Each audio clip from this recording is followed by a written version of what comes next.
Hello, everyone, and welcome to episode 16 of the Own the Moment podcast. My name is TJ Lasig. I'm your host here at OTM, and tonight we have the club coming to Own the Moment as we are about to introduce a very special guest here. But first, let me introduce my co-host, as always, Mr. Justin Herzig. Justin, how are you doing tonight? Doing well. I'm down at the mother-in-law's down in South Florida. I get not too far away from Miami Beach. You got a club vibe going on outside. It's a little bright in here. Maybe I'll dim the lights, but at the end of the day, Mr. Overzet is bringing the club himself. Yeah, that's right. Yeah, normally when I've tuned into some of your streams and the ones where you're like outside flexing, the Florida background, I get pretty upset. So I'm glad you're inside in a normal office like the rest of us today. Save the day club for your next visit, Overzet. Yes. And there he is. Ladies and gentlemen, allow me to introduce our very special guest here. This is a man who, despite what the media may say and their refusal to acknowledge it, a true influencer in the NFT space, a man who owns 128 Fred VanVleet moments, a man who has fractionally invested in several high-value NFTs, including owning 1/5 of a CryptoPunk.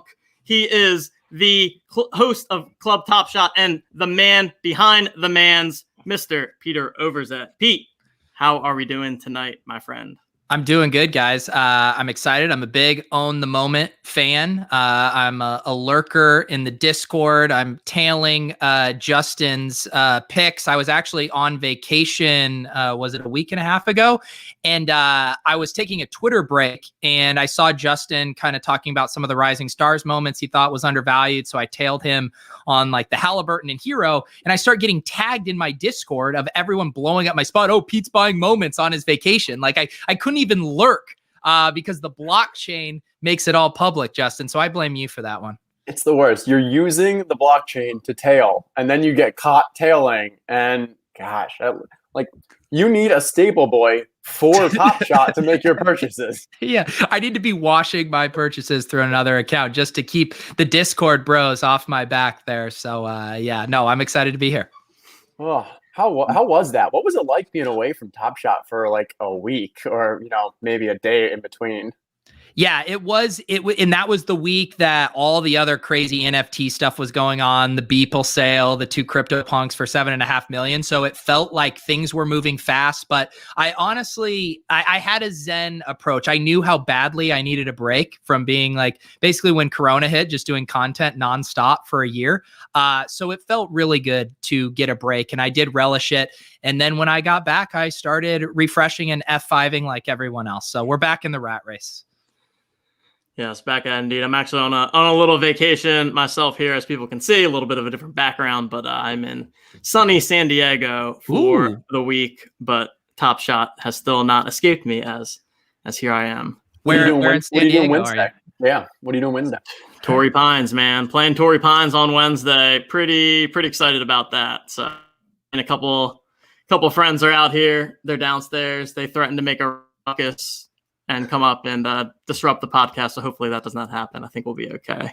Well, but, now I am hoping that does happen. Are they no momenters or are they in the game?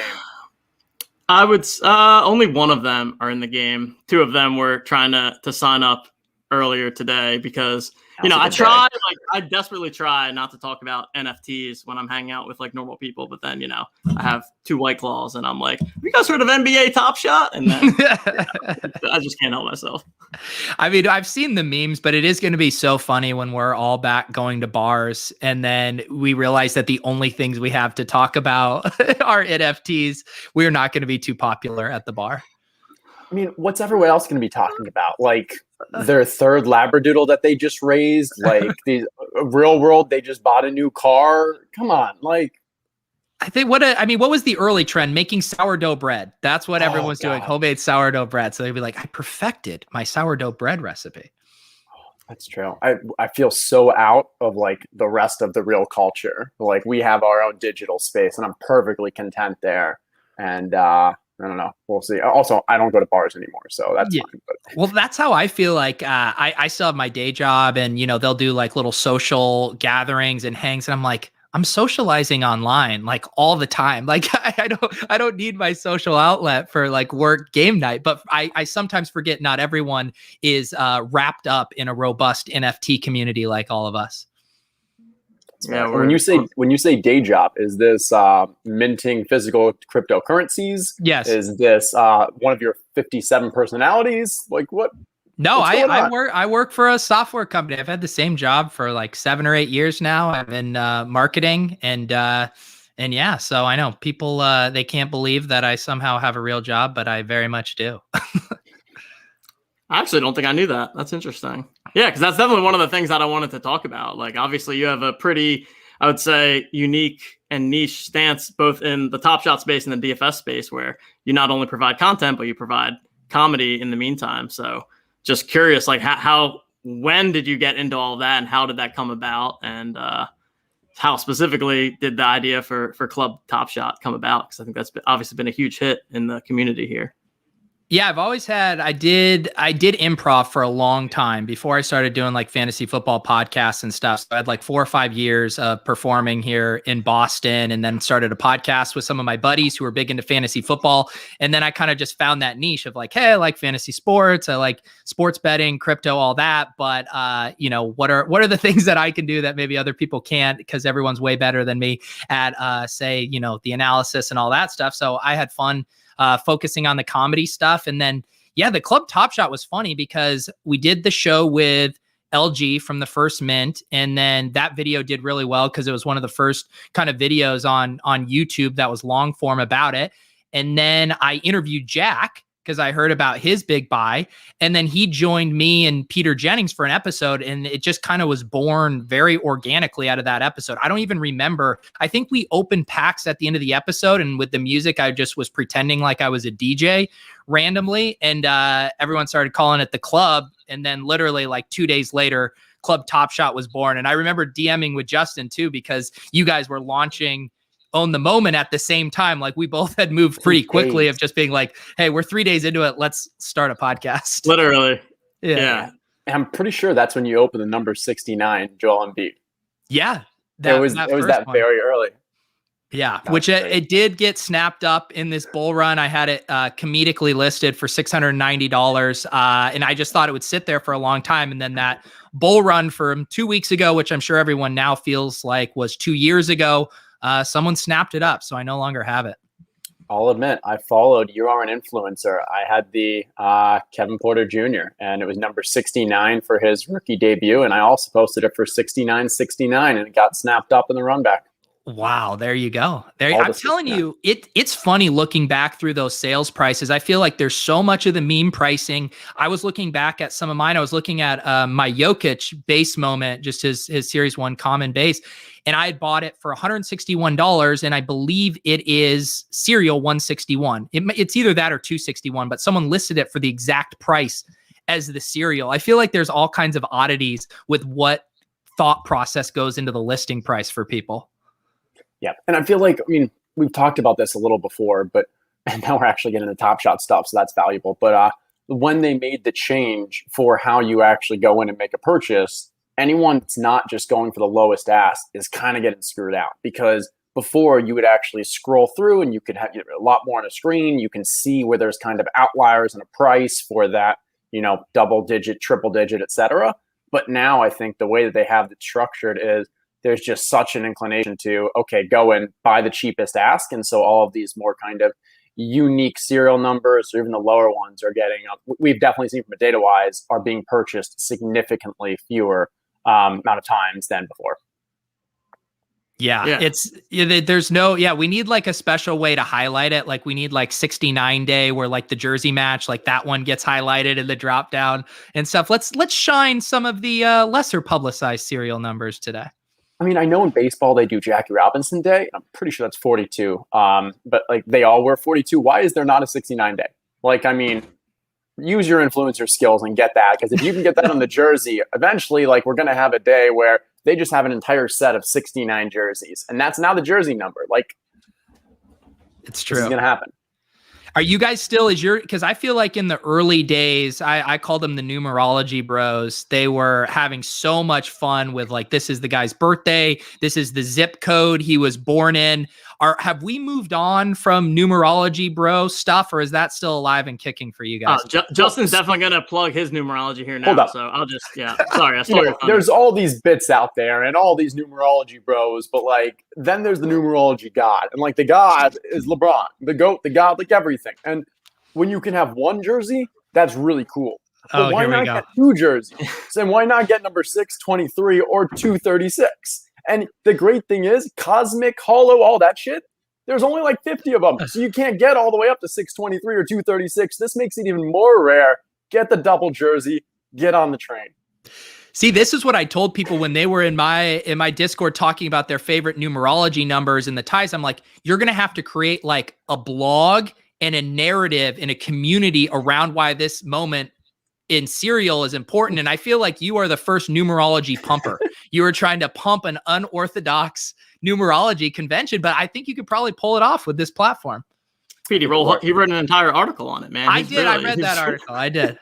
It was a good article. And what's kind of interesting is we've seen Golden Auctions has started doing some of these, higher price moments for auction.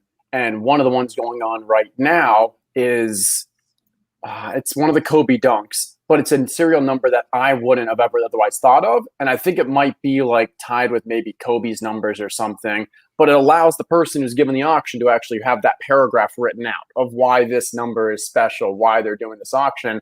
And without a doubt, that gives a certain, argument, a vantage point, a discussion there. And there's been points of, well, in the future, you can actually have a little comment next to yours that says why it's for sale.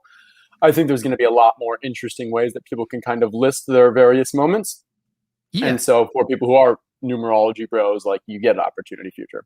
Well, at the end of the day, like all of these crypto projects in everything, NFT projects, it comes down to narratives. It is the strongest narratives. What are people buying into? The more compelling and mainstream narratives are easier. But then, like you said, there can be even just having in a write-up a more compelling narrative. I was talking to Davis the other day. He was talking about purchasing a home and like how competitive the market was. And when we got ours, we wrote a letter about why this specific home in this neighborhood meant something to us. And it broke the tie with competing offers for this condo. And it goes back to that thing. Narratives are so compelling. You can look at the numbers on the spreadsheet, but whoa, your grandparents grew up in this town? Like, okay, now you're a human being. Now this is a narrative I buy into. And you see that play out across all of this stuff. Yep. I love it. And let's see, are you able to see my screen? Are we seeing this? Yep, we're seeing it. Do we notice anything about do you approve? You gotta zoom in a little bit though. You gotta zoom in a little bit. We can make that happen. Oh, you approve of these Van Vliets. There's, it's so gorgeous. Whose account is this? 69, 9369, 3069. I bought these for our Laden, baby. If I lose these, they go to whoever wins some Laden thinks later today. Wow, the numerology bro was working this afternoon preparing for this show. This is the long game. He's ready to go. So I had bought some Fred Van Vliet merch, and the other day I bumped into it and it made a noise. I didn't even realize it was an audio bobblehead here. What word is for you, baby? I still don't know what he's saying. I think he's saying Westford. Westford, it's for you. Is Westford something with FEV? I should probably know that. I'm not familiar. Let's go, chat. Do your Google skill. Let us know what Westford is. High school or something. So you're cornering the market on 4-digit ending in 69 FEVs today? I mean, if I had a 2-digit, I would get that too. So let's be real. I know someone was tormenting me on Twitter. They had scooped up the 69 Fred Van Vliet. And I thought people were supposed to, tip me off. Like, hey, Pete, I'm not expecting you to gift it to me, but just like, let me know. They're hodling it for themselves. And then they want me to go on a show like On the Moment and pump their number 69 FVV bags. It's really sick.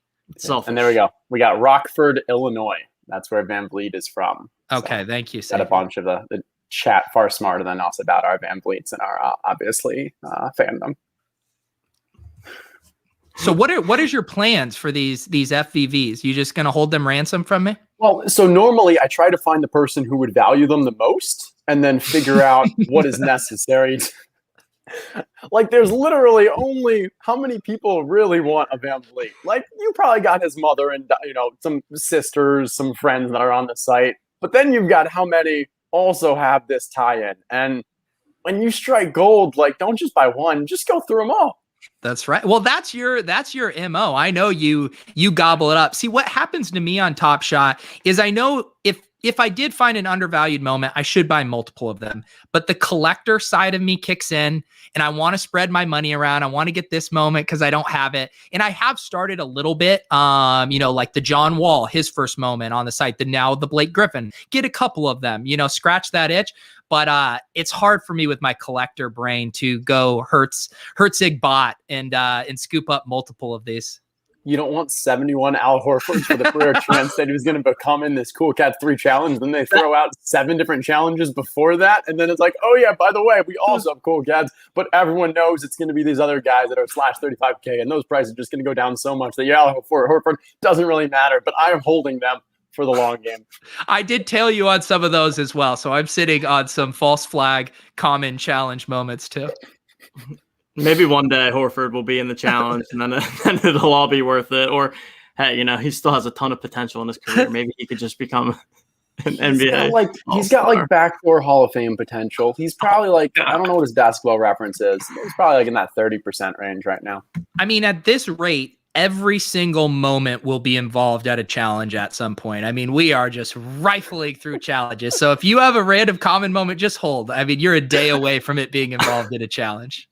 Oh, and I saw someone the other day trying to collect all of the S2, the entire set, and they had 230, and they were so proud of themselves. And now there's another 50 of them that are coming out, and I love the idea. I mean, I'm a huge fan of put out as many of these commons, as many from both a total amount of moments as well as the circulation. That's how we should flood the market. Yeah. Not this, let's put out a ton and remove the word rare from our lexicon so that rare now means yeah.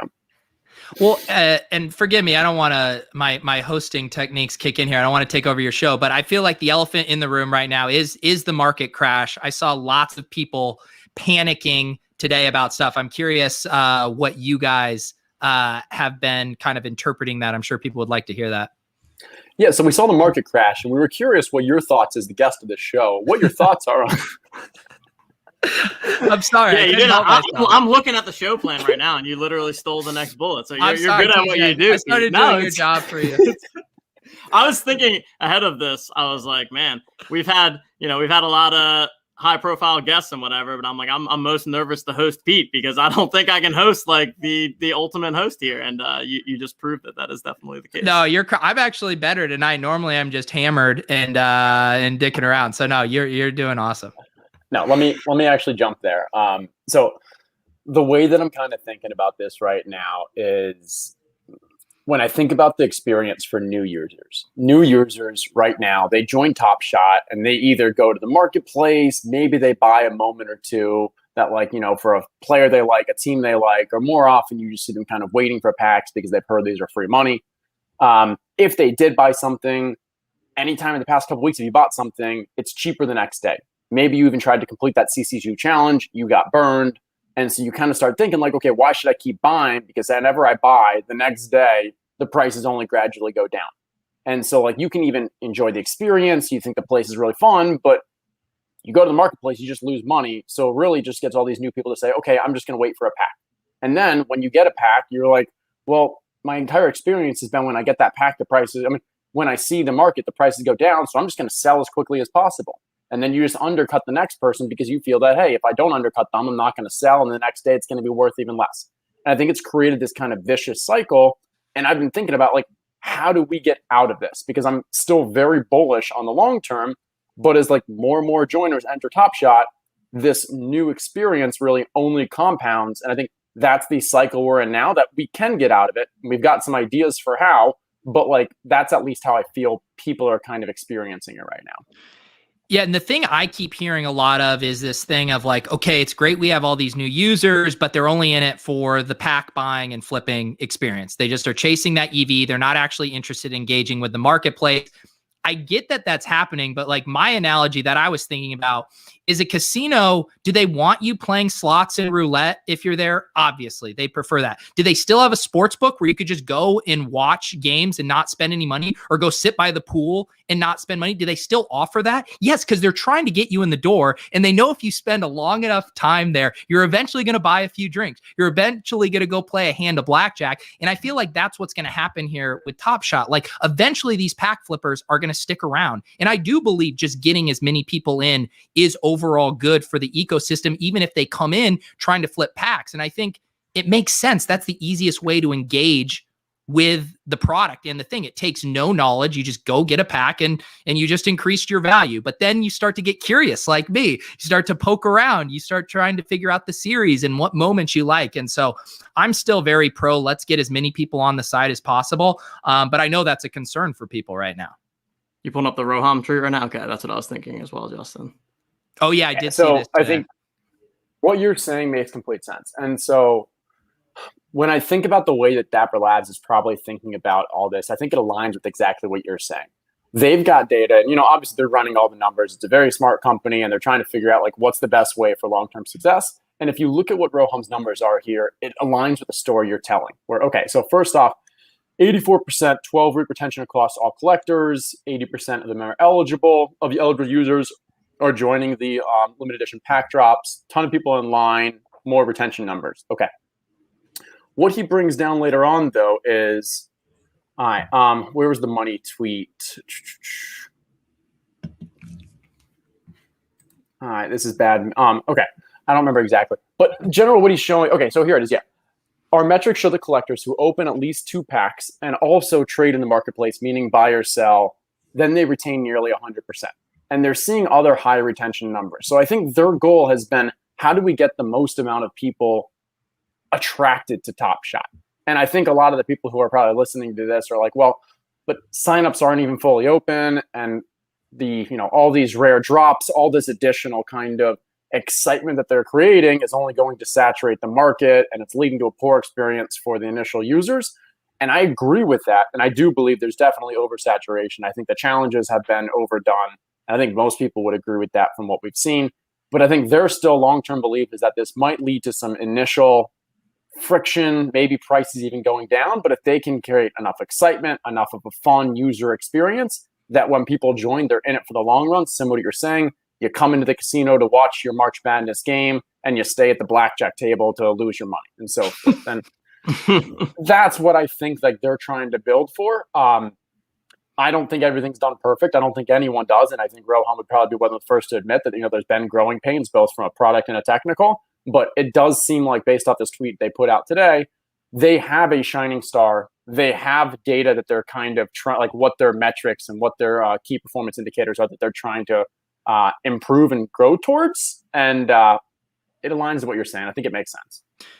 And I think too, the thing I was also thinking about, it's like, I don't think I can, day trade this stuff. I don't think I'm good enough to time the market. I do now have some confidence in stuff that I think is going to hold long-term value, like these first moments of studs in Series 1. I have a pretty high confidence in those, and I'm in set it and forget with those. I'm trying to get as many as I can. I'm setting and forgetting. And I feel like people panicking. I'm like, either you're a bad day trader, which there's a lot of bad day traders because it's hard as hell to do, or you're not buying things you have a high level of confidence in. And if you're doing that, but if you are buying things that you have a high level of confidence in, like, what's today's date? March 22nd, you bought something 2 weeks ago. Like, when would your investment thesis be? What I bought, how it's doing on March 22nd is going to determine how I feel about this overall investment. But it feels like that's how everyone is overreacting right now. I don't really get it. Right. And I think some of it is, or a lot of it is, a lot of people probably joined. When you think of like the chart of where we were and stuff, a lot of people joined so that theirs has only gone down since. Yeah. And their concern is, I got a DM from one of the main DFS guys, who's a bit more on like the tout kind of side of things, and like his message was just like, Top Shot is dead. Like, I'm done with it. Like, I don't know why you're wasting your time. I was trying to ask for some advice on like the DK counts, the Players Council, and his response was just like, just stop. Like, Top Shot's dead. Like, it's gone. And I'm like, okay, well, now I'm more confident that it's like legit. Like, but I don't know. Like, it's one of those things where I get where if your experience has not been that great from a price wise, because when you're buying, you see it does go down and your thought process is, well, I could have bought that today for it's cheaper and stuff. But like, that's not what this needs to be from a long-term stance. And I think if you're only buying with that short-term viewpoint, there's challenges, but I definitely understand why people are just concerned of, okay, I'm not thinking about just today. I understand I'm down a little, but when do we hit this trough of disillusionment, and when do we reach that slope of enlightenment? And that's what I think there needs to be, at least some level of a light at the end of the tunnel for people. The funny thing about this chart too, right, is people see this, and I think normally it's applied over like a really long time span of like a new product. I feel like we're going to get this cycle many times over within like 2-month chunks within like Top Shot time, just because the new waves come in and experience that. The new wave comes in and experience that. So we could, I don't feel like it's like this is on a 10-year scale. I feel like this is on a 2-month scale. I mean, if anybody wants to go look at Bitcoin, you can see that it really is just so many of the spikes and valleys. And like, if you were to look at the chart of Bitcoin now from 2009 to today, the line looks actually pretty flat until you get to, the mad incline that we're at right now. But if you only had it from until 2018, those spikes would look huge and they'd look significant. And it's not until you fully get that larger zoom out that, And I was talking to my buddy Pat Carrain, does stuff with you over at ETR too. And he was like, tilting this drop right now would be like tilting the 5-hour candle, like on Bitcoin. Like, you would never do that. And from a practical standpoint, like I've been dollar cost averaging into Bitcoin for the past few years. Just again, set it and forget it mode, never looking at the price.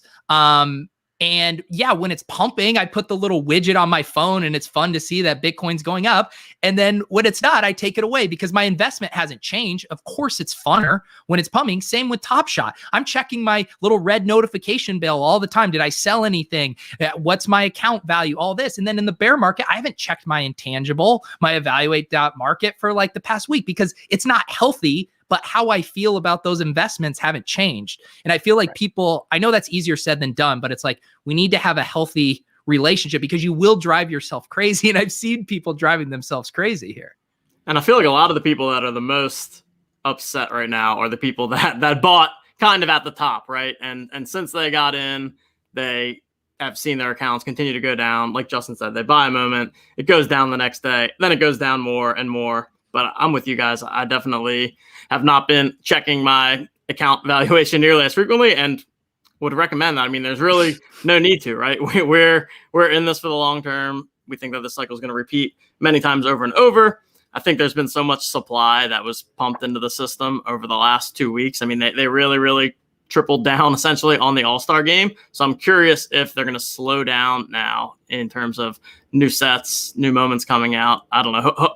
I'm kind of hoping we don't see a new set maybe until the playoffs. Maybe that's too long, but I feel like we need a little bit of a break here. Yeah, or legendary. Okay, that's fine because that's a different spot. But I feel like we don't need many more new common moments or even rare moments coming in right now. What do you guys think about that? I think we'll see more commons. I don't know if there'll be new commons, but I think we need a lot more commons, to be honest. I think that 35K needs to go to 100K. I think that's what the entry point needs to be, rather than flooding the market with a whole bunch of these rares, various 2,000 / 10,000 even / 5,000, whatever it is, in that middle range. I think that's where people are like, okay, how do I really value the difference between a /2K, a /888 gift, a /10K seeing star? And they all just kind of jumble together. But I want to see those commons, that /35K, to go to 50 to 100, because that's the path to being able to have these packs readily available for everyone. That's the path to these packs no longer being plus EV, but still getting that fun user experience. People come in, they buy a pack, maybe they get a $6, $7 worth on average out of that. And then that creates a different expectation. Now the expectation is, how do I enjoy this experience? Okay, well, I get some packs and I rip it and I have some fun there. Maybe I get something cool. That's great. Now I can also go to the marketplace. I can buy something and we can see how that dynamic changes. There's more market stability. Oh, and there's these occasional rare legendary packs that I need a kind of lottery ticket to eventually get. But it's not that packs are just these free money. It's packs are packs. And if I can get one of the cool, rare legendary ones, which are going to be even more and more challenging to get as we go forward, like, that's where you get free money, sure, but there just aren't that many. Well, that's why I always, when I see, the sentiment, it's so hard to get a pack. I'll never get a pack again. I just want the experience of ripping a pack. And I really kind of want to interrogate and be like, is that true? Would you be disappointed if you rip open your $14 pack and it's worth a total of $20? Is that fun for you? If it is, great. Then what you said was truthful. But I feel like a lot of times it's I want to have my cake and eat it too. Not only do I want to rip a pack, but I want it to be worth 10x what I bought it for. And it's like, you can't have that. You either get packs and they're not worth as much, or it's hard to get packs. And when you do get one, it's super valuable. Like, that's just basic supply and demand. But I think from this euphoric stage that we've had the past few weeks, people kind of have a distorted thought on how they think Top Shot actually is going to work long term. Yeah, I mean, but speaking like distorted though, it's really not fair that us influencers always get the rare packs and no one else does. So how should we make that more fair for people? That's it. It is really, really unfortunate. I am still to this day, my actual influencer packs. Jacob came on an early episode of Club Top Shot. He gave me two $9 packs. To this day, those are the only packs. $18, and I've gotten so much joke equity. Where did this rumor come from? Where did that where? Probably this I haven't right gotten here. a pack. I haven't gotten a pack in weeks, I feel like. And I mean, not that I'm the biggest influencer, but I feel like that narrative just cracks me up. I see it all over Twitter. Every single time. Well, now everyone does it as a joke, but then half of the replies believe it. Like, half the replies are like QAnon, like, they're like, there's no way this is randomized. It's like, I'm pretty sure it's randomized. Was it you guys that were talking? Justin, I think I heard you say an anecdote one time about something where they had to maybe unrandomize it to make it actually appear more random. I don't know. I heard someone say that anecdote about something else where it's just like, yeah, it makes sense. Apple iTunes used to have to do that. Where Yes. Apple iTunes, people would be listening to music and they get two songs from the same band in a row, and people get pissed and they're like, I thought this was a shuffle. I thought it was playing randomly. People not realizing that that can eventually happen. So they had to create fake randomness so that you wouldn't get the same band back to back. And I think we might have actually been talking about from people getting two of the Pascal Siakams in the same pack, like not the same cereal, but different ones, and being like, this shit ain't random. Like, look at this, it's all glitching. Yeah. Now, if you are a musical artist and you invested in Firefly Music Festival and maybe then you get like an influencer pack and you don't know how to show the entire video, and like there's some things here that maybe there's opportunity for influencers. Here's if you want to sniff out if something's an influencer pack, I've discovered two key ways to know.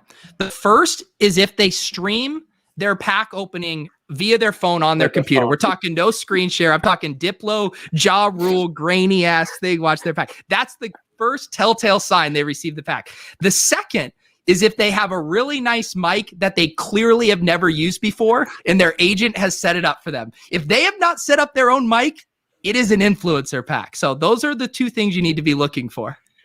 That was going to be one of my questions, is when is Ja Rule or Diplo going to do a live concert on Club Top Shot? Is that on the future agenda? Ja Rule's been all over it the last 24 hours. Yeah, I got to give credit to Jack for most of our big guest bookings. He's got his Snapback Sports empire, starts working the channels there. So yeah, Jack, if you're listening to this, let's get Ja Rule on there. It's time to redeem his image. I think a Ja Rule Club Top Shot Firefest episode would be a ton of fun. That would be awesome, actually. The people would love that. I mean, hey, use some of the DraftKings FanDuel connections. Think about all the live finals and stuff. We had Snoop Dogg was supposed to be at one of them, but then he had to perform elsewhere. We had after the Fast Furious series, we had I can't even think right now. What's Your Fantasy guy came out and performed. There's some connections here we can leverage, and I'm sure it's not more than a couple dollars. Well, it's so funny because one of the things that it both bites them and is really fun about Top Shot is they're willing to take a ton of chances as far as like content, promotions, the people they're featuring, like the things, like they are truly experimenting with a lot of this stuff. And I was just like, if we were in coronavirus era, I feel like Top Shot would be crazy enough to throw like a Top Shot festival. Like they would totally do that, get all the NBA players like that. It would be, I could totally see that happening. It actually would have been at the All-Star game. it probably would Right. have been like a Top Shot party at the NBA All-Star game. And like now Yeah. that this is legitimate, like that would have happened because in partnership with the NBA, you get some of the players there. Halliburton would have been at the door checking everyone's IDs. Like this would have happened. Yeah, for sure. That's definitely coming. I mean, I'm just calling it next year. I like that call. All-star party. And if we don't get invited, we have to throw up our own bootleg influencer Top Shot party adjacent to the real one. Also, how do you get in? NFTs, right? So there's definitely got to be some kind of badge access. Like there's got to be showcase competition. You got to like complete all those badge. I don't know. I'm stuck at like 185 or something. Like you got there's ways to. What do you guys think? Because in that Roham tweet string, he had the thing about he wanted to see more challenges and giveaways surrounding showcases. And like I kind of enjoy. I have my FVV showcase. I have some of my base moment showcase that I like, but it feels like some element is missing there to get like people totally excited about it. Like TJ, what are your thoughts on can we get people excited to make showcases? I think there's definitely an opportunity there. Yeah, because I agree. I think I might have made a showcase early on. It's like there needs to be an easier way to kind of navigate and see people's showcases, or like it's almost like they could create a top 10 showcases of the day and just start to cycle those around and have different ones that you can look at. I think that would create a more like fun social dynamic to it that I think is going to be key to this. And I think that's probably the direction things will head. We were talking earlier about, like your example about the letter that you wrote to the house, right? I think in the future, there's going to be more ability to communicate between buyers and sellers, and for people to kind of show off like what they have and kind of communicate the story behind the moments that they own. And I feel like the showcases would be a great way to do that. It's just not prominently displayed right now. And so I think it's mostly an afterthought, at least for me, in my personal navigation of it. Like I haven't really created showcases or checked out other people's, but I do think that would be a cool way to get more interaction. Well, there's no incentive.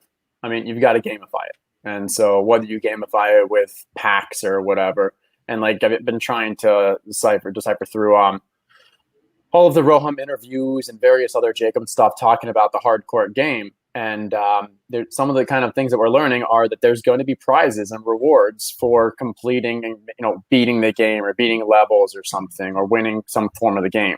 And so I think that's what's going to be used to incentivize people to collect their moments, use their moments for the game, because that's going to give you some form of either access to packs, priority to packs, buying packs, moments, whatever it is. And same thing with the showcase. There's probably just got to be some kind of incentive. What if you had, I'm spitballing ideas here. What if you had almost like a showcase scavenger hunt, and they did a blog post with like a few clues of what they were looking for? And so let's just say the actual thing they were looking for is a showcase with all of the same serial numbers. Could be different moments, but it had to be the same serial number. And when it locks, the clues kind of pointed people in that direction. There's an airdrop gift to anyone who completed that showcase challenge.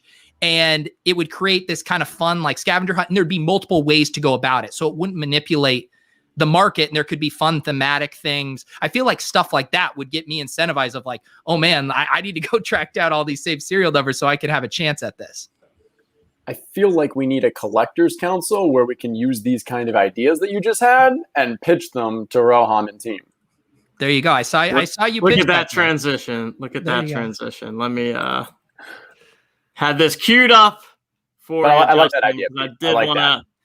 I do like that idea too. I think that's cool. I think that would be fun. It would also give people like ourselves a lot to talk about, right? We could speculate for days or weeks on what could this cryptic message possibly be about. What do we think that are the requirements to complete the showcase challenge, etc. But yeah, Justin, you want to talk about this tweet that you made from your personal account at Roham? What was it, yesterday? TJ, the way TJ said that made it seem like he kind of wanted you to do it from the On the Moment account. You did it from your personal account. I noticed, TJ. I'm offended. Yeah, how about that? I thought we agreed that we weren't using our. I thought we had an agreement anymore. Where's the brand? Can't trust you anymore. So I actually did it from my personal account because I thought that it would be a little more less shilly and like more just increase the chance of it actually being successful rather than trying to put OTM behind it in any facet. But in general, I think there was just a lot of there's been some frustration over the past few days, week or so, and just some people that some very smart people in the industry coming up with ideas that I felt are pretty sound around what can we do constructive wise to ensure that the voice of the community is heard. And this wouldn't just be, okay, let's get some of the OGs, or let's get some of the people who are have the $20 million, let's go $10 million account valuation, and are active. Like, we want it to be something that's actually representative. And we've seen some success with this in some other industries. We know poker's done something like it. We've seen in the DFS space, but an opportunity for people who are, a variety that represent the community, people who are also the voice and have, discords that are active and can, hear that, have an opportunity to do two things. One, be proactive and actually approach Roham and his team with ideas, with suggestions. So say, we think, hey, Pete just came up with this idea for the challenge thing. Let's actually vet that out. Let Pete talk to a couple other people and kind of come up with an idea. Hey, here's a way that we feel actually would be a good way to, incentivize engagement. It'd be fun. We already kind of talked to people in our community and they also liked it as well. So like, we're basically giving that level of feedback to the company. And then the second thing I think is it's an opportunity for Roham and his team to come to that group when they have questions, ideas, maybe product kind of things, just not to the point of kind of doing user testing, but more of just, hey, we were thinking about this thing. Maybe we understand that LaMelo got injured. How should we deal with that? Like, should we maybe just pause putting out any future LaMelos? Should maybe when, a player gets injured, like how do we kind of deal with it? And I think it'd be good to be able to get the community's kind of voice, representative sense of the community's voice to Roham and team. And I think from a long-term stability of the market, it would be a valuable addition. Yeah, I like this idea the second I saw it. And, Roham does a good job of, making himself available on Twitter and in Discord, but I feel like he's also, getting a very oftentimes maybe vocal minority about things, or not the most representative group. And I feel like we all have these different kind of communities within Top Shot. And I feel like getting some of these people who are, kind of help creating these communities to kind of be the voice for those specific ones. So I like that idea too. And I think just having something that's a little more focus groupy and a less like, let's just shout at each other on Twitter, I think would be helpful, because like what you're saying is we need to put a little bit more stock into the good ideas as opposed to just like every single random Twitter idea holding the same weight. Yeah, and here I can pull up. Roham did respond to Justin's tweets. Let me pull that back up. As you're pulling that up. He does seem open to it, which I think is great. And I think like Pete said, I imagine it would be a collection of people that are incentivized for the long-term success of Top Shot, right? So it's not about individuals that are coming in trying to make decisions that would benefit them, but more so looking out for the community, taking in all the feedback that we're hearing from our individual communities and giving a forum to raise that to Roham and kind of help him and the team sift through some of the noise that maybe they're seeing on Twitter, maybe that they're seeing on Discord. But Justin, want to talk through what Roham responded with? Yeah, and Roham was very receptive to it. And so shout out to Sister Squad DFS, known as Girl Dad. He and Roham have actually been talking about this for the past month, something similar. And as Roham, said, you can tell he's definitely put some thought into this. They want to make sure that there's no insider information. This would have something that is fairly open, accessible. And then we want to make sure that it's not just, some elite group. And so what we're going to do is going to, already started talking to some of the other people in the industry, as well as people who I'd say are not as well known, but I know are very active, analytical, smart people in this space, as well as some who come from the sports card collector. I've had a lot of people reach out as well. So already started those conversations, going to talk to Roham in the next week or so and kind of just put together a proposal, some options, and kind of we'll see where we go from there. But definitely want that kind of wide range. And I don't know if this is actually Jack in the chat or whatever who put this, or at least I'll no, you can just tell him to bug off. Tell him to go tend to his horses. But I mean, I think it's a valuable. I think it is like you're stable. The horses are probably literally. Someone said go check on. There you go. Thank you, Scott.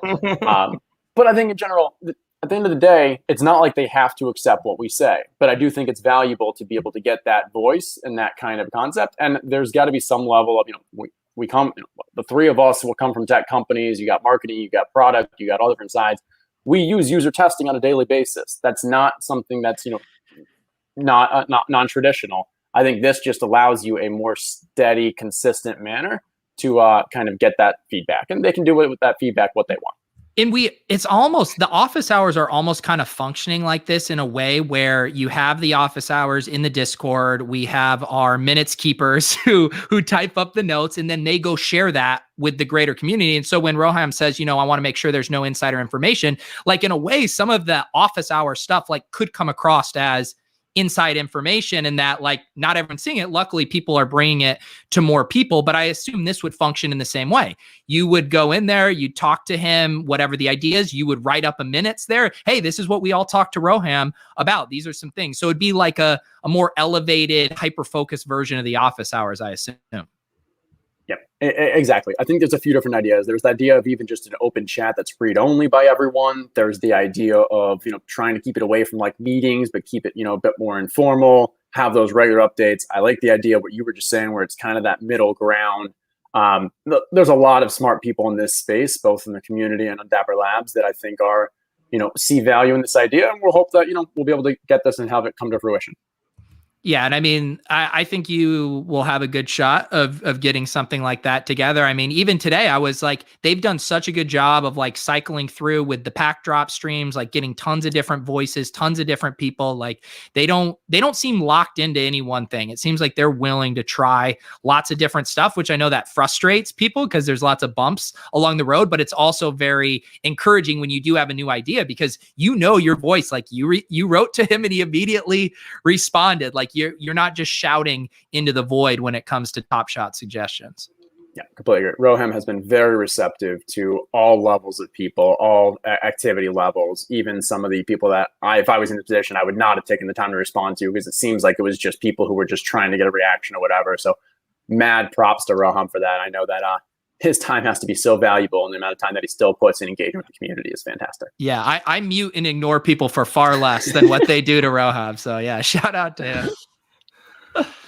Oh yeah, he's dealing with a lot on there, but I agree. I think that for the most part, they've been pretty transparent and pretty open with what their plans are, how open they are to feedback, and definitely seem to be taking in questions, concerns, not just from the influencers. That they strictly just give the influencers packs. They don't just only listen to our suggestions. Yes. All right, TJ, I've seen you go on mute a few times talking to your golf bros. What are they harassing you about? I don't know. They were just coming in here, like asking me how much longer I'm going to be, asking me like, who knows? Yeah, well, I'm also in someone else's room, because this was the most like, this is like the one room. So he like came in, he was like, my girlfriend needs to do something. I'm like, sorry, dude. yeah, she does. Yeah, she does. Yeah, sorry, bro. It's like, when you're at like workplaces or schools and they have the pump room, it's like, no, we have the Top Shot room here for TJ. He needs to go and talk about his NFTs. I had to take the table and the chair from the porch and put it into the room so that I could have a somewhat reasonable place, and had to find like a background that wasn't completely ridiculous. You should be outside with the San Diego skyline flexing on us. I considered it. I should have pulled a Justin. That's true. That's what you Justin basically have. You have the NCAA women's locker room, the weightlifting room version of a podcast room. There you go. Yes. All righty. Well, we're almost 50 minutes in here.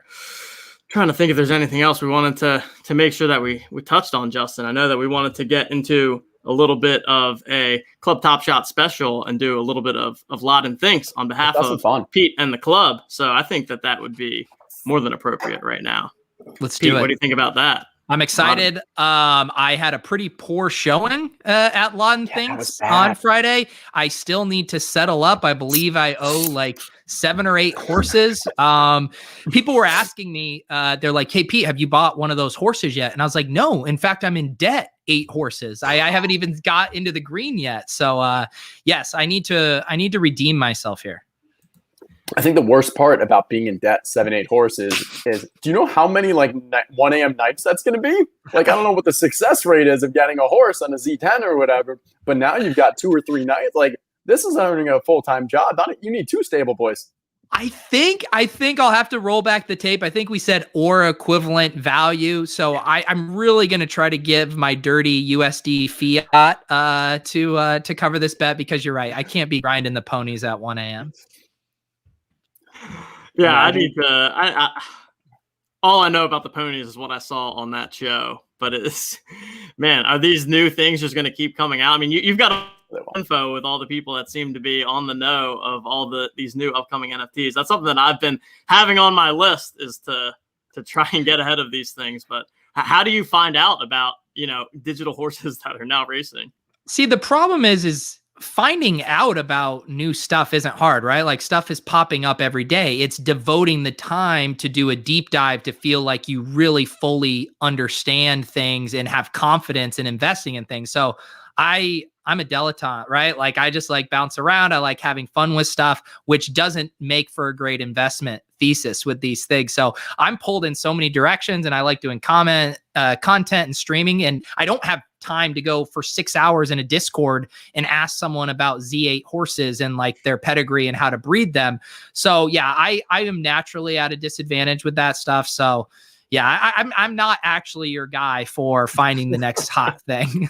I feel like you were being drawn and quartered like they did in the old days, where they tie you up to the horses and they run. But yeah, like, maybe if it was a horse, because then like maybe you could get a fifth of that horse if the horse split off too. Like, that gives you your fractional investment. That's where exactly. And that fractional investing is the answer to all of these problems. It's the answer to a lot of problems. It's like, I don't have to do all the research. I can let me take my money, and it eliminates the FOMO. If crypto punks go to the moon, I'm good. I got a fifth of them. I can sleep at night. It's really the easiest way out is fractional investing with your friends. We need an ETF. Pretty much that's what Whale Vault was doing. But yeah. What's the deal on the OTM Moment Index to plug your stuff? Yeah, let me check my legal. Due to technical limitations, we are no longer able to provide the OTM 50. We hope to be able to provide it soon. We are looking into alternative options that can accomplish similar goals. I'm just kidding. That was just messed up writing that. I was actually like, really? Yeah, I thought he was kidding at first, and then I was like, wait, is he actually reading something right now? This is pretty well done. No, we just had some challenges with it, and so we're trying to come up with an alternative. So we're going to have the site up and running hopefully fairly soon. We've got some beta testers right now for the OTM site, and by the time we're ready, we're hoping to have an alternative to it that'll be not as exact. So the old one just was crazy meticulous with every single sale. I think we're going to create something that still accomplishes what we want from being able to view the market, but just not have as much sophistication. Gotcha. Which really is my stance on life. It's true. Yeah. Put it on your tombstone. Do what I can with 80% of the effort. Yeah. 80-20 life. All righty. Shall we do some Latin? Let's do it. Here. Who wants to kick it off? Justin, you want to kick it off? So starting off, the wager is going to be for Series 2 Fred VanVleets, because the /15,000s are basically the same price as the /35,000, because that's the way the market's currently looking. You can choose which one you want to get rid of. And I will start off. And so for those who are not familiar with this game, what happens is one person will ask someone else a question. That person will have to give their answer after the other two people come up with what they believe the person who's asked the question will answer. Always numerical values, and it's whoever's closest as a percent away from the correct answer ends up winning. All right. I will ask. I got to get my paper out. Yeah. Oh, yeah. I have paper. I don't have paper, so you guys are going to have to just trust that I'm not going to lie. Yeah, it's fine. Yeah. All right. As I said, I'm at the mother-in-law's house, so who knows where I'm writing on. Okay. So you're going to ask. My question, I will ask you to start off so we can have Pete answer. Okay. All right. So how many people, does TJ think have lied to their significant other about Top Shot since its origin? And when we say lie, let me do it again. How many times, not people, how many times have people lied to their significant other about Top Shot? It can be about money. It can be about time. It can be about pack drops. It can be about anything. And I assume this is like white lie thing. Like if your wife is like, "How's your account value doing?" You're like, it's doing fine, and it just took like a 40% hit. That's a lie, right? Yeah, right. Okay. Oh man. Yeah, I don't own 1,000 moments. Well, it's the age-old one is like you get back from the Vegas trip or the casino and they say, "How did it go?" And you say, "Oh, I broke even." No matter what, no matter how much you won or how much you lost, you always break even. Oh, yeah. I've never not broken even at a casino, but I've also never actually broken even at a casino because that's lame. Okay. All right. So how many times? How many lies? Yeah. So Justin, I put a number, and then you don't need to write anything down, TJ, because you're just gonna say yours. Okay, after say mine. Yeah, you can write it down though. Yeah, but yeah, I don't. Mine down too. Justin, I don't know TJ as well as you. Is TJ? Is he prone to hyperbole? Like, give me a little clue on where he might go here from over under on a baseline. I'm very bad at Laden. I will say that. I don't have a good feel for it, but I don't know how that helps you. He's not going to say there's like 200 stars in the universe, and he's not going to drink Lake Erie in like 3 days. Okay, all right. He's going to be pretty level-headed. So I guess you ruled out Peter Jennings and Levy there, but he's fairly reasonable. Okay. I forgot about those ones. Those are classic Ladens. Okay. I think I'm triangulating on my issue. This game does I always write down my real answer first, and then I'm like, no, I need to think what TJ's answer is going to be. But I think this is, I think you're going to be pretty rational with this. Boy. This is hilarious. I have a highlighter that I'm writing in, and so it's not working at all. Okay. So do you want me to show my guess for TJ first? Yep. I'm going to write mine in chat, in our private chat, as soon as you got it. So I have right here 6,432 lies about Top Shot. I said 80,000. Yeah, I got 100,000. So Justin, there we go. Wow. Okay. So like, there's 300,000 people or whatever, and like, come on. I'm in my own head. I have a very, I can't stop talking about my NFTs to my wife, so I assume maybe everyone else is transparent. All right, this is back to me sucking at Laden. You're such an honest man.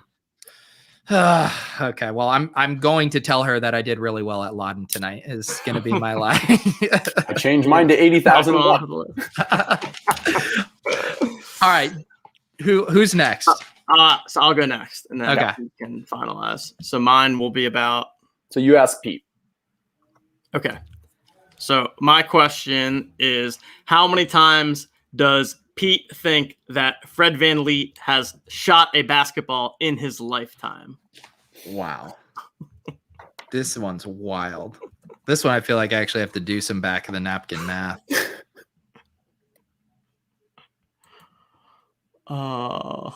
Now I'm trying to think what math he's doing. You don't want to know what kind of jerry rig math I'm doing over here.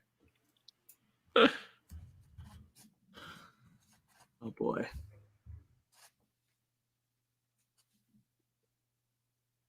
All right, I got mine.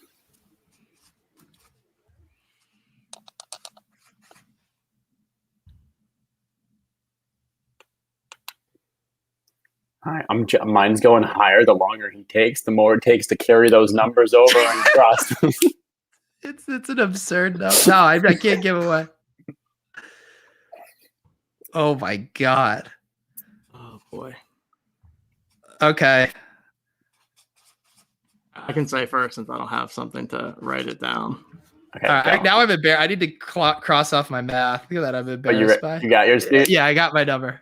Okay. I got some math too. Oh, I don't know. TJ. I can't tell if I'm high. I could feel like I could be way high or way low, but I'm gonna go. Where else could you be?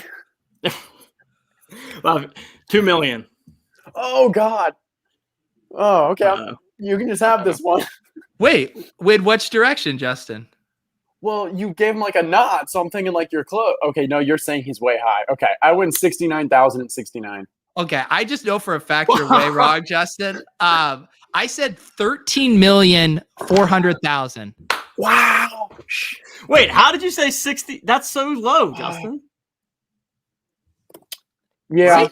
Because I mean, my thought was like, you see Steph Curry and these guys, they'll shoot 100 free throws. They'll get up 100 jump shots, just like in a normal casual. I think that they've been doing like 100 plus a day for years. Yeah.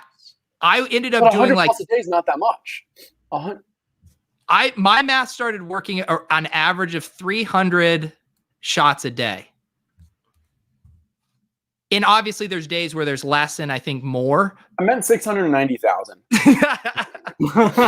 Wow. I think you need to reboot Hertzikbot. I think he's broken tonight.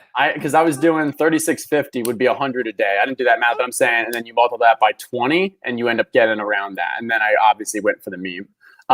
But yeah, I could be overestimating how much they practice, but I feel like in a standard practice, like you're in layup lines and stuff, like pre-game warm-ups, you're shooting like 100 times, right? Yeah, like they just sit there and shoot for a long time. Maybe not 100, but at least 50. Yeah, this is. I'm not a basketball player, so I have no idea. No, and I just missed a zero there. Highlighters are hard to see. But like 690,000, even if I wouldn't have that, I think I still would have been way off. But God, that's an interesting one. I'm curious. Yeah, I bet we could actually next time we get an NBA player in the club, I'll try to get like, hey, well, on an average day, how many shots do you think you're getting up? See if we can kind of reverse engineer that. But I was thinking, I mean, you got to take this. I mean, we said in his life. I mean, we're talking a kid putting up some shots in the playground, a gym rat in high school, like traveling around AAU teams. Oh no, he didn't play basketball in high school. He was a swimmer. He was like Tim Duncan. But I mean, he's still shooting some hoops with some friends. I mean, get out of here. Is that actually true? Tim Duncan was a world-class swimmer. And then I know that about Tim Duncan. I'm asking about Fred VanVleet. No, I don't know that. Obviously, it's not. Fred VanVleet can't beat. He doesn't have the composition, the makeup, the 6'10" Tim Duncan to go from swimming to basketball. All right. So, Pete. Oh, now it's my turn to ask a question. It's your turn, and it's going to be asking how many times Justin thinks of whatever your question is. Justin, my question for you is how many individuals named Bart tried to get a pack today? Bart, and I will allow Bartholomew as well for a full proper name. Okay.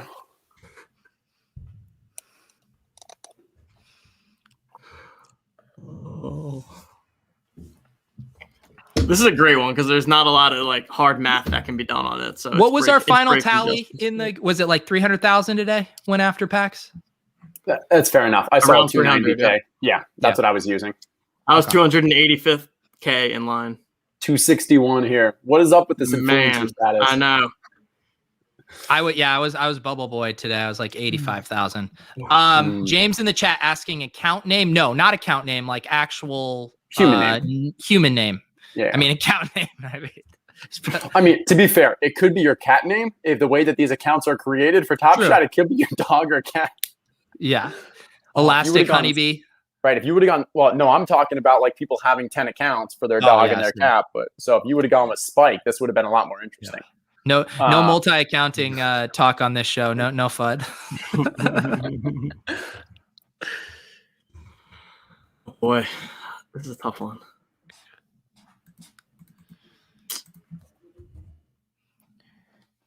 Do you think after the show, Top Shot would be willing and dapper to give us kind of their internal data to run a search on how many Barts are actually in their system?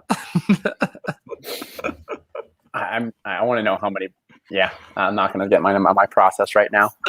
All right. I keep wanting to ask questions, but I don't want to lead the witness here. You can ask questions because I have my answer. So it's just more entertainment. Do you guys know anyone named Bart? One. You got one Bart? A Wake Forest kid. He was a twin, a year younger than me. Yep.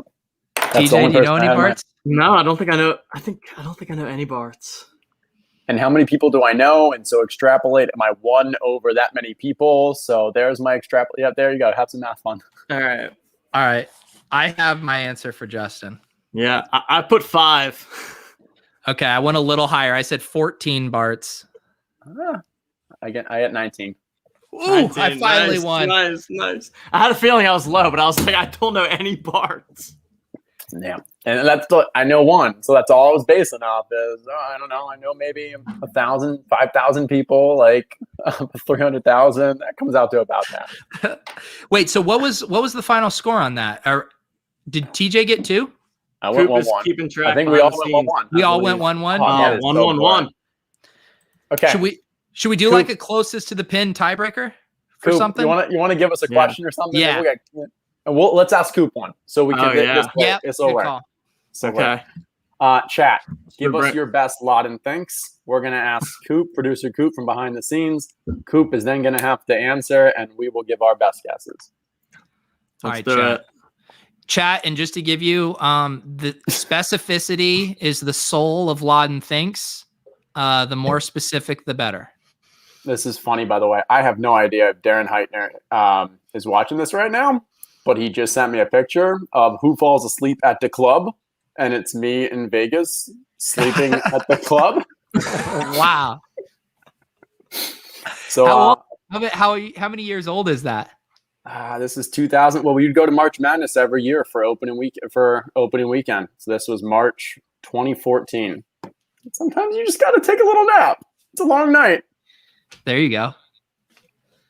All right. So wait, I'm answering the question for you guys. Is that right? Yes. Yes, correct. All right. So you're gonna whoever of the three closest wins. Yes. All right.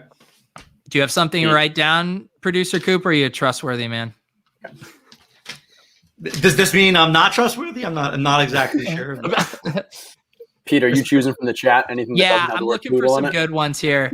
I like this one from Phil because we're talking about the F5ing, the people refreshing the thing. Ooh, I like that. How many times, producer Coop, have Top Shot users press the F5 button on their keyboard? Wow. Oh my God. Wow. Okay, I love it. That's a great question. Good job, Phil. Yeah. Well done, Phil. Man. Now I'm really gonna have to do some math again. Wait, hold on. Let's actually confirm. Are we talking strictly about an F5 refresh or any refresh? Yes. I think we should stick with the spirit of the F5. I personally have been using sometimes the Chrome extension. That's what I've been. Yeah. No, let's do F5. Actual F5 pressing. Hitting the F5 button. Okay. Do Macs have an F5 as a refresh? Yeah. I was gonna say, is Mac the same as PC with? Let me try here. No, I think you need to do. You still need to do Apple F5 or something, but I think it's still F5. Just confirming that or is it Apple? I'm not limiting it to the technology. I just started smashing buttons and my Apple voiceover started turning on. So. I think you might be Apple R, so that wouldn't be F5. Okay. Yeah, Command R. There you go. Command R per jack. Okay. God, he's such a kid. Look at that. Obviously, the cool kid has the Mac. Us old guys. Yeah, right. Literally. I haven't been a Mac guy since college because I can't go back to Mac at this point after using PC. Okay, so are we gonna include Command R with F5 here? F5. Just F5. So okay, all right. This question just got way more complicated. Wow. Yeah, I was gonna say this is tough. Gosh. And because there's Marketplace, there's PAX, there's so many different times.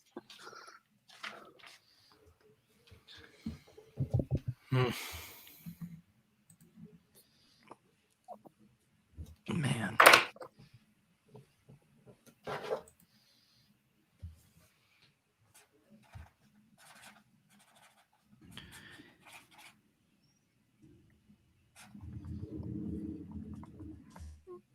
How much of DGen do we think that the Top Shot community is? Because I hear lots of F5 references in Discord. Mm-hmm. But is that just a fun thing to say versus how much is someone actually pressing it? And how much does Coop think that? So Coop is an analytical guy, Pete. Coop Okay, that helps. Help in the corporate consulting world. So he's got some math background a little. Maybe that'll help a little. I got a number. Wow, he's got a number and he feels good about it. I thought it was going to be Roman numeral. I'm proud of you. All right, I got mine. Eric Belair in the chat says my F5 button is broke. So interesting. All right, I'll go first. 15 million. 30 million. Wow.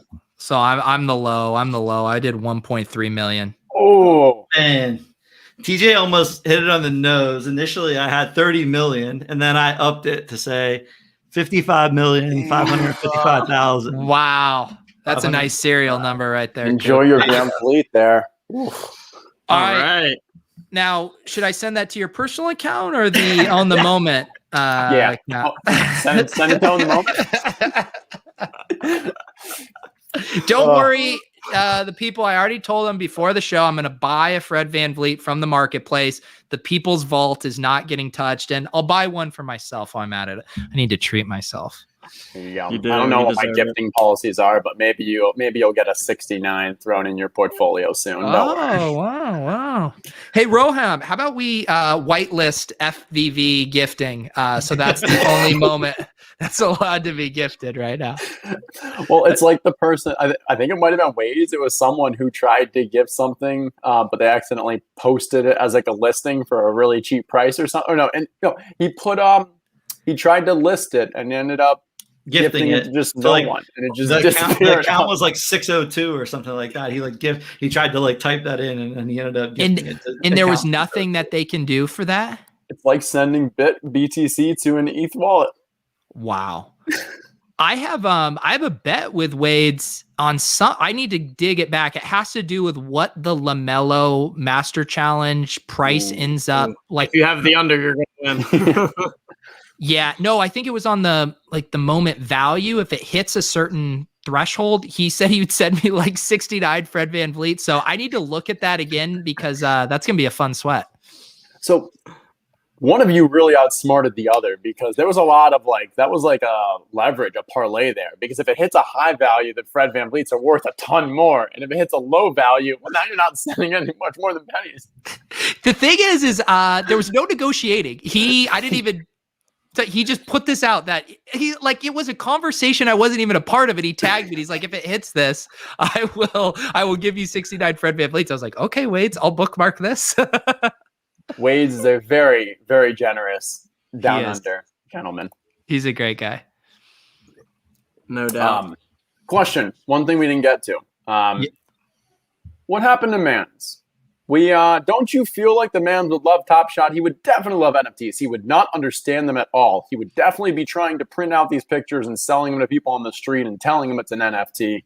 But he'd have an at least account? get some enjoyment out of it. He could be in line for pack drops. So I will say this. Mans might be making a return very soon. Oh. That's all. And we found to our change Twitter clip for tomorrow.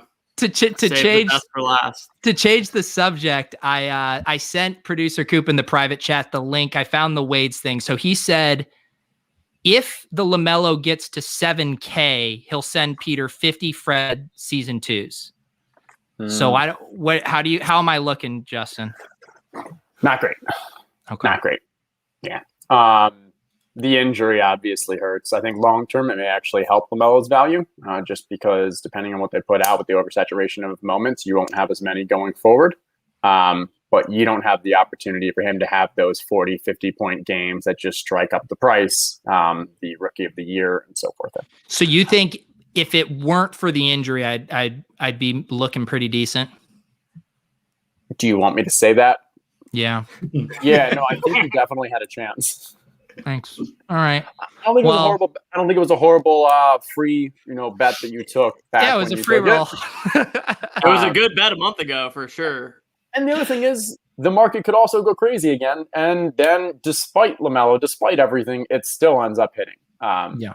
It's also a bet that you can sweat forever, right? Because you're never truly dead. He could always potentially one day get to 7K. That is very true. You're never going to be dead. Ooh. If it wasn't this year, then I would say you're a heavy favorite. I don't know. Is there a time frame on the bet? It says if it gets to 7K, I'll send. He said if it gets. So theoretically, you can't ever lose this. You can't ever lose. You will die before this. I could also sink like thousands and thousands of dollars into this just to buy up all the available pool and raise the floor and then get those FVVs. I mean, that's you should also just. And then you can tokenize the tweet and make it all back. There's a long-term play here. You'll be in good shape. There you go. Leave it to Wade's to leave you in a never lose win-win-win situation. Seriously, yeah, I love it. As opposed to my horse bets, where I'm in a negative free roll now with these horses. I mean, my favorite part about the horses is that they couldn't make a track that went in a circle because it was just too difficult. So the track just has to forever go on in a straight line. It's so stupid. It's like, I mean, the most like, it truly feels like you're watching a horse race in 2045, but they're like, sorry, man, straight line only. That's how it goes. So sorry, Jack, you're going to have to start pumping your horses and talk to the dev team and add that functionality. Oh, I love it. I mean, I'm trying to look back at my emails because my first introduction to Overzet was as the man's back in, 3 years ago when I received one of the the real man's coins, and still is my poker chip holder. So it's I was looking at my original OGs, my ledger, and I didn't know you then. Like at the time, you were just a name on a spreadsheet, zeros and ones, Herzig bot, and I was like, oh, Justin has one of the OG man's coins. So yes, I hold on to that. Hold on. I mean, I'm turning your handwritten letter into an NFT, so don't you worry. There you go. Jack is mad at me in the chat for hating on his horses. Jack, I'm just, every time you post to Twitter, you're like, oh, I'm calling my shot. He's going to win here. And then I see he gets like 9th place. 11th. So 11th. Yeah. Like, come on, Jack. I thought he had a win earlier today. Did I blind squirrel finds a nut. To be fair, how could you really get up the, just motivation to race when sex day is coming around the corner on Wednesday? That's right. Oh, that filly's in for a rude awakening. Wow. Jack, the language in this chat, I mean, this language might fly in Club Top Shot, but this is a professional organization. They actually have aspirations and goals over here, okay? So just keep that kind of language out of the chat. We don't even drink on stream. This was an exception for the club. Yeah. Just water inside here. I can't even go and cut clips from Club Top Shot because I'm just like, I'm hammered in this. I don't make sense in this. I mean, what a disaster. Oh. So what do we think? I know. Yeah. Well, I know Coop has a pack. Do we want to do the pack? Ooh. We're already somewhat off the rails here. Cool Might as well just go full on. We're literally debating which pre-order pack we could open. So it's not anything good. I just got so excited because the Cool Cats music is the best. Oh, yeah. Okay. Yeah. I wouldn't know. You want to do it quick though, Coop, and then we'll shut this down. Yeah, I can do it. Make sure you put the sound on, as we know. Sound is crucial. Wow, not one cool cat. The last three or four drops, we've had like 5 people from the OTM team all trying to get one, so we'd bring it on stream and literally just striking out. It's impressive.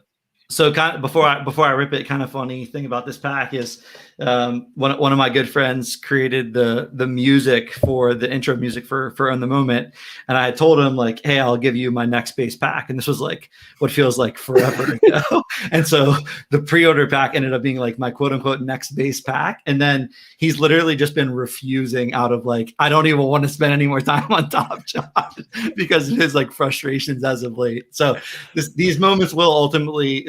I'll have to twist his arm to gift these moments. Wait, so the range on his gift, like it could have been the rare pack that you gave him? No. I said my next base pack. Oh, your next base. So I was like, that's quite the sweat for him. I literally couldn't get any freaking base packs. Like even base packs I couldn't get potentially. That would explain why Coop has not been waiting in line for the queue. Yeah, definitely passing up on EV. Do you want to let future OTM contractors know that you compensate more than a $9 pre-order pack for their services? I mean, it depends. If I held this $9 pack for the next like 2 years, it could be worth a lot. I mean, if you end up not having to give it to him because he's just so turned off by Top Shot, you might be the only one profiting from the current marketplace. Exactly. All right, let's rip it. Let's do it. Make sure sound is on here. Yeah, it's so refreshing to have someone open a pack and me not have to explain how to do the share audio Chrome tab. It's okay. I got blamed for. Oh wait, can you guys? Wait, actually, I Oh, might no. be. Wait, you might have to. There we go. Okay, there we go. Oh no, there it is. There it is. Oh, there it is. Okay. It just didn't I was kick like, in. no. Pete, you should have saw me. I was taking the blame for like the first 6 episodes of like them not knowing to click the goddamn share audio button. I was like, Oh, yeah. Are you guys literally not clicking the button? What's going on? You got to go to Chrome tab. Let's go. Ah, dude. Bada. I believe still the face of Top Shot in Europe, correct? Is that happening? Yeah, when is that happening? Yeah, That was like a month ago. that was a rumor forever ago. I mean, I'm sure we could come up with a better rumor that'll pump at least one moment for a day. Yeah, that's their goal to come out. Ooh, 311? almost a clean. Draymond. Oh, Yeah. I like Raymond. that. All right. On the 300th day of each year, he does 11 push-ups. That's a strong serial number. There you go. Justin, I'm just gonna be curious how many narratives you really can come up with. I feel like it's a big number. Oh, disdain. Oh, hey, Good call. All there right. you go. The Top Shot fan himself also Like has it. his own wine. Nice move. Nice move. You got the There top you shot go. reference. You got the double 8s for the China get good luck. You got the double L to go with the double 8 as well. So that makes all the McCollum ones that much more valuable. So well done, man. Now, there are not many more valuable packs than what you just pulled for a pre-order. Justin, it seems exhausting to process the world through your lens. I mean, how did It's, imagine being in a fantasy football league with him and trying to make trades. It's unbelievable the way he can pump any fantasy player on his team about how great they're going to be and how great their upcoming schedule is. And they got cooked a nice meal last night, so they're going to have a big week next week. It's crazy. So a couple things there. One, remember fantasy football and like actually participating in season-long stuff? Like, Yeah, this is me talking about like 6 years ago when that mattered. two, Are you- Overzet was in a league with me this past year, but I think I'm the one who made sure that there were no trades, just so then like, because if there's no trades, I don't have to worry about it. But if there's trades, someone else is doing shit, and then it's like you got to get ahead of it. And Yeah, no, I like the structure of the Fantasy Football World Series. I'm loving Top Shot, but I'm getting excited to get back in the best ball streets. I think it's gonna be a fun summer for that. Yeah, I just hope someone puts out some content for it. I think that'd be helpful. But we'll see. Yeah, I have a hard time imagining anyone doing best ball content. It's probably just gonna be completely forgotten. All right, you mean like before DraftKings Justin did? Okay, Shields- go on. Sorry. TJ All just right. continues to get his balls busted by his buddies and is just trying to get us out of here. I think we're going to close out the show here. Thank you guys very much for joining the club at Own the Moment tonight. Thanks to Pete for joining us. Wait, sorry. Own the movement or own the moment? Yeah, we've come a long way since Own the Movement, Pete. That first time you tried to shout us out on your podcast. I mean, I still think it might be a little better of a name. I mean, come on. It sounds like so empowering, and when you guys get around to making merch, it'll be a fun. People love the misprints on Top Shot. Own the movement will be a nice misprint there for you. Just put the V. We are very close to the merch. I don't know if we're gonna sell it though. I may just kind of wear it and just like make people jealous, but we'll see. There you go, the merch vault. Yeah, coming soon, along with a potential surprise from Pete Overzet, it sounds like. Okay. With that said, thanks everyone again for joining us. On behalf of Justin, on behalf of Pete, and on behalf of producer Coop, behind the scenes and late in the show in front of the scenes, I am TJ Lasig. Thank you guys. We'll see you next time.